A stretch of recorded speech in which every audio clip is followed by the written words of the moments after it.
तो ईश्वर कोई आदमी पशु पक्षी जानवर ये ईश्वर थोड़े ही है।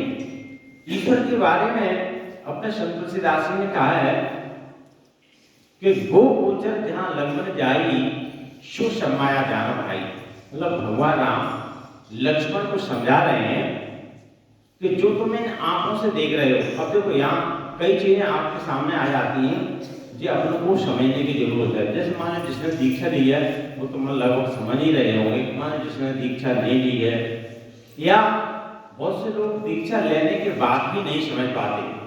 मतलब जैसे अपने जैसे 20% लोग समझ रहे होंगे, लेकिन अपन को सभी को समझने की जरूरत है। जैसे हमने चौपाई जो पढ़ रहे हैं, ये इसका थोड़ा सा डिटेल अपन को समझना चाहिए, इसका विस्तृत पढ़ने की। गो गोचर जहां लगमन जाई सो समाया जान भाई। अच्छा जी, क्यों समझने की जरूरत है?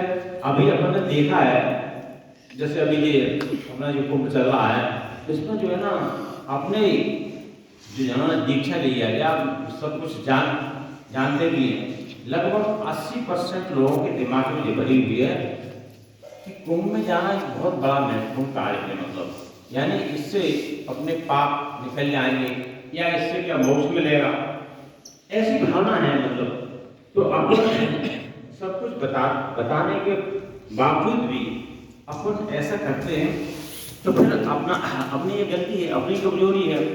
तो इसके विषय में अपन को पूरी तरह से समझना चाहिए। जब हम चौपाई पढ़ा है उसका डिटेल भी बताएंगे आपको। तो तुलसीदास जी का क्या मत है कि गो गोचर जहां लगमन जाई सो सब माया जानो भाई।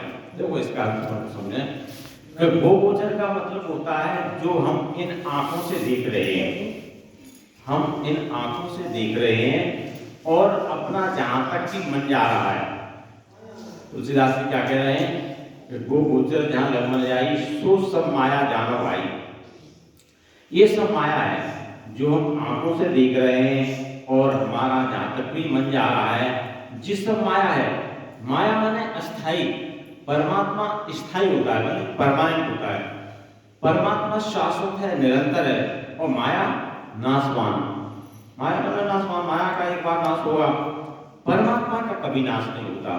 परमात्मा सदियों पहले था, अभी भी है, भविष्य में रहेगा।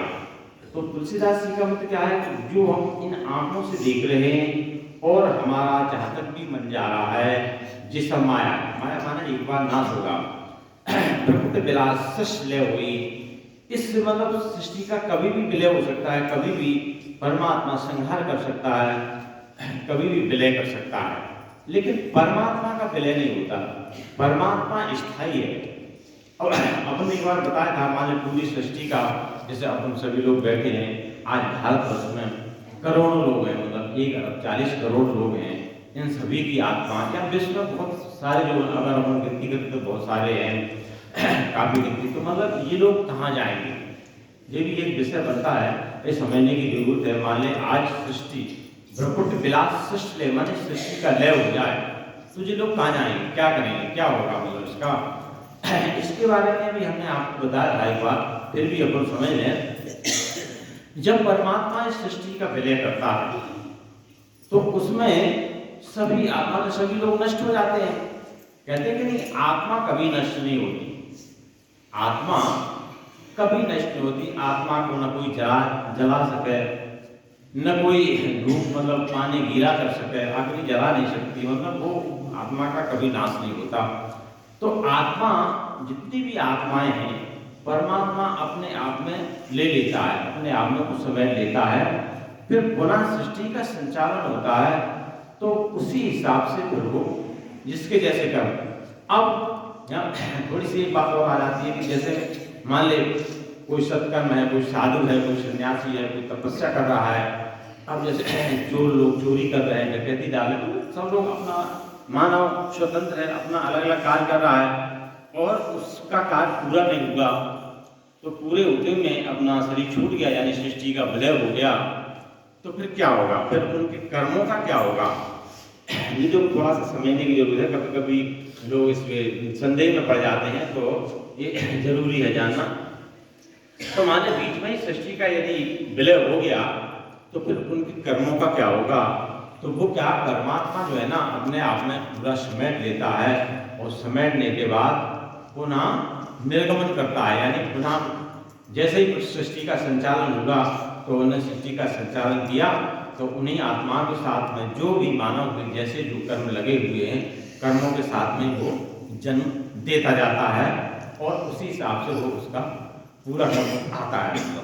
जैसे मान ले किसी ने सत्कर्म किए हैं, माने कि सत्कर्म किए तो उसको तो सत्कर्म जैसा फल मिलना चाहिए, सुख मिलना चाहिए। माने चोरी किसी ने की है तो उसको दंड मिलना चाहिए। इस तरह से जिसके जो भी कर्म है उसी कर्म के अनुसार वो पुनः जन्म ले लेता है, मतलब और उसका पूरा कर्म आ जाता है। तो जी समझने का विषय जो हुआ कि परमात्मा आत्मा को समेट लेता है और पुनः निर्गमन करके वो सृष्टि का जैसे ही जन्म संचालन करता है और सृष्टि का निर्माण करता है, तो निर्माण करते करके जिसका जहाँ जन्म हुआ, जिसका जब समय हुआ उसी समय देता जाता है और कर्म भी उसके जो पुराने शेष बचे थे वो साथ में रहते हैं और वो भी कर्मों के साथ अपना लेके आता है। जैसे अपने पुराने संस्कार होते हैं, पुराने जब पैदा होते हैं तो पुराने संस्कार अपने साथ में लेके आते हैं। ऐसे ही जब सृष्टि का यदि निर्माण होगा तो वो सारे संस्कार साथ में आ जाते हैं। तो अपन ये चर्चा कर रहे थे कि गोचर जहाँ लगन जाई शुभ समाया जानो भाई, मतलब हम इन आंखों से जो भी कुछ अपन देख रहे हैं माया है, ईश्वर। अब माया का नाश होता है, समय में बताया, और परमात्मा का कभी नाश नहीं होता। अब यहाँ अपन को समझने की जरूरत है, अपना मुख्य उद्देश्य परमात्मा को जानना है और अपने जन्म बनाना है। जैसे तुलसीदास ने चौपाई लिखी कि अस विचार जो परम सयाने भजय मोय संसति दुख जाने, मतलब वे लोग परम सयाने हैं यानी परम चतुर हैं। कौन से चतुर हैं? कि भजय मोय संसति दुख जाने। संसति का मतलब होता है जन्म मरण। जन्म मरण में क्या कष्ट है, जन्म मरण को कष्ट को देख करके मेरा भजन करते हैं, ऐसा तुलसीदास जी कह रहे हैं। तो संसति में क्या कष्ट है, जन्म मरण में क्या कष्ट है, ये अपन को जानने की जरूरत है। देखो जन्म मरण के बारे में अपन ने बताया तो मृत्यु आदमी की होती है, जब मृत्यु होती है तो यदि अपन ने परमात्मा को नहीं जाना, यदि अपन ने परमात्मा को नहीं जाना तो मृत्यु के समय कष्ट होता है। जैसे शैलो भाई लिखती है कि शैलो मृत्यु के समय पीड़ा हुई अपार, बिच्छू 1000 जौ डंक दे एक बार।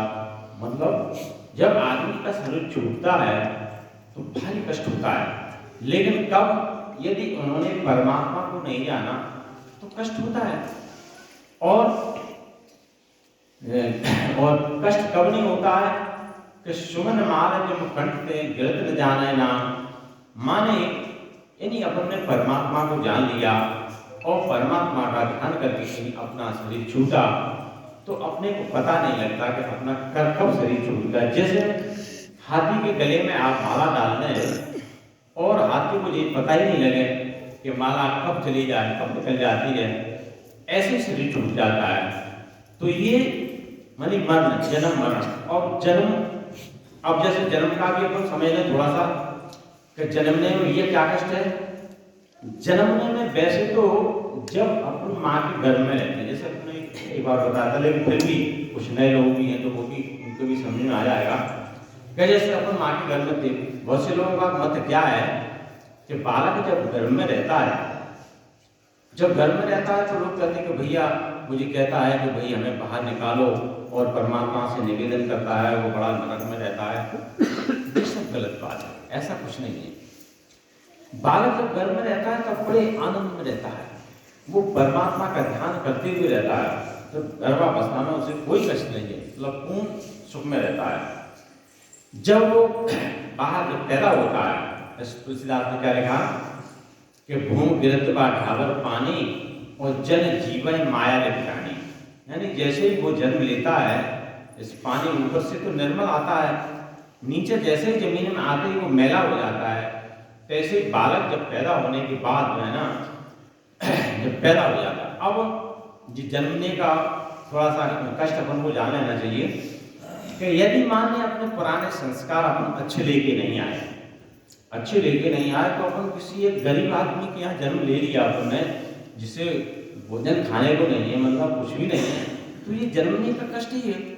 और अपन किसी अच्छे संस्कार लेके आए कि कभी ऐसे राजा महाराजा के यहाँ जन्म ले जहाँ सारी सुविधाएं हों, मतलब न कोई धन की कमी, न वाहन की कमी, न किसी बात की कोई कमी नहीं, तो ये आपको जन्म और मरण के बारे में आपको समझ में आया होगा कि अपना जन्म भी इतना अच्छा होना चाहिए किसी महान पुरुषों के यहाँ। जो होगा कब?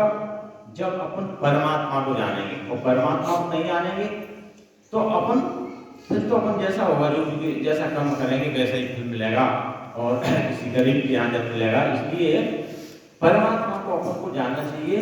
और जैसे सत्संग में परमात्मा को जानने के साथ साथ में जैसे अनेक प्रकार के कई प्रकार के धर्म भी हैं, वो अपन को धर्म भी करना चाहिए।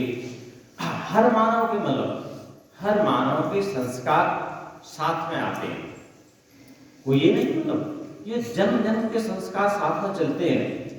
और जैसे भीष्म पितामह के 101 जन्म के साथ में थे, तो वो नहीं जान पाए थे, यानी मुझे कह रहे थे कि भाई हमारे जो है ना, हमारे 100 जन्म बीत गए और 100 जन्म में हमने कोई पाप नहीं किया, तो हमें ये किस जन्म का पाप होना पड़ रहा है। तो ऐसे मतलब जब उनको 101 जन्म का याद दिलाया भगवान कृष्ण ने, तो उनको असलियत मालूम पड़ी, तब वो समझा, तब उन्होंने समझा कि वास्तव में ऐसे ही अपने भी जब अकेले भीष्म पितामह नहीं, परमात्मा ने आत्मा को सभी को समान बनाया है, सभी के आत्मा समान है, किसी कोई असमानता नहीं, बिल्कुल बराबर है। अब कर्म के अनुसार छोटे बड़े हो जाते हैं, ज्ञानी अज्ञानी हो जाते हैं, केवल कर्म के अनुसार। तो परमात्मा ने सबको समान बनाया, और जब जैसा संयोग, हम आपको एक उदाहरण ले लेते हैं इस आत्मज्ञान के संबंध में, एक थोड़ा सा